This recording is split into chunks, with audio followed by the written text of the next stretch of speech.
आखिर शिक्षा मित्रों से किया हुआ वादा क्यों भूल गए देश के प्रधानमंत्री नरेंद्र मोदी? आखिर शिक्षा मित्रों से किया हुआ वादा क्यों भूल गए प्रदेश के मुख्यमंत्री योगी आदित्यनाथ? जिन शिक्षा मित्रों की आवाज खुद प्रधानमंत्री मोदी ने उठाई थी और योगी आदित्यनाथ ने उठाई थी, आखिर उन्हीं शिक्षा मित्रों से क्यों मुंह मोड़ लिया गया? आज हम इसी विषय पर चर्चा करेंगे, बने रहिए हमारे साथ। केंद्र की नरेंद्र मोदी सरकार को 11 साल पूरे हो चुके हैं। 11 साल के शासन के दौरान प्रधानमंत्री नरेंद्र मोदी की सरकार के द्वारा देश और देशवासियों के हित में कौन कौन से बड़े फैसले लिए गए हैं, कौन कौन से बड़े काम किए गए हैं, इस पर प्रदेश के मुख्यमंत्री योगी आदित्यनाथ ने केंद्र की मोदी सरकार की उपलब्धियां गिनाते हुए कहा कि जहां भाजपा की सरकार है वहां गरीब का कल्याण है। उन्होंने इन 11 वर्षों के कार्यकाल को विकसित भारत और आत्मनिर्भर भारत के निर्माण का स्वर्णिम काल करार दिया। योगी आदित्यनाथ ने कहा कि इन 11 वर्षों में प्रधानमंत्री नरेंद्र मोदी ने भारत को केवल वैश्विक पहचान ही नहीं दी, बल्कि स्वयं को तपाकर खपाकर 140 करोड़ भारतवासियों के लिए एक विश्वास का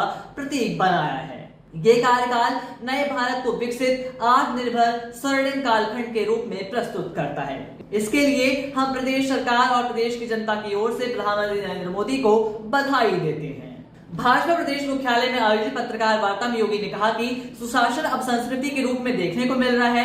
11 वर्षों का ये कार्यकाल सेवा को संकल्प के रूप में, सुशासन को संस्कृति के रूप में और सुरक्षा को सर्वोच्च प्राथमिकता देता है। 11 वर्षों के अंदर प्रधानमंत्री नरेंद्र मोदी के रूप में भ्रष्टाचार, परिवारवाद, तुष्टीकरण की राजनीति से मुक्त एक भारत श्रेष्ठ भारत की परिकल्पना को साकार करने वाला एक ऐसा नेतृत्व मिला है। लेकिन आपको बता दें कि शायद प्रधानमंत्री नरेंद्र मोदी शिक्षा मित्रों से किया हुआ वादा भूल ही गए। 2017 में वाराणसी में अपने चुनाव प्रचार के दौरान खुद प्रधानमंत्री नरेंद्र मोदी ने कहा था कि प्रदेश के सभी शिक्षा मित्रों की जिम्मेदारी मेरी है। मोदी जी ने कहा था कि उत्तर प्रदेश में बीजेपी की सरकार आते ही अध्यादेश में संशोधन करके शिक्षा मित्रों का समायोजन किया जाएगा और जैसे ही प्रदेश में भाजपा की सरकार बनी, योगी आदित्यनाथ मुख्यमंत्री बने, तैसे ही शिक्षा मित्रों को एक उम्मीद की किरण दिखाई दी, क्योंकि प्रधानमंत्री नरेंद्र मोदी के साथ साथ योगी आदित्यनाथ ने भी गोरखपुर में कहा था कि हम शिक्षा मित्रों की सभी समस्याओं का हल करेंगे, उनके समायोजन, उनके मानदेय वृद्धि और स्थायीकरण पर फैसला लेंगे और उन्हें सुखद जीवन यापन करने का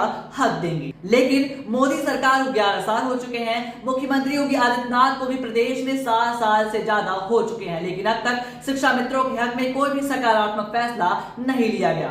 क्या केवल चुनाव जीतने के लिए शिक्षा मित्रों से झूठा वादा किया गया था? और अगर नहीं तो आखिर उनके हक में फैसला क्यों नहीं लिया गया? ये सवाल आज हर शिक्षा मित्र केंद्र सरकार से और प्रदेश के अपने मुख्यमंत्री योगी आदित्यनाथ की सरकार से पूछ रहा है।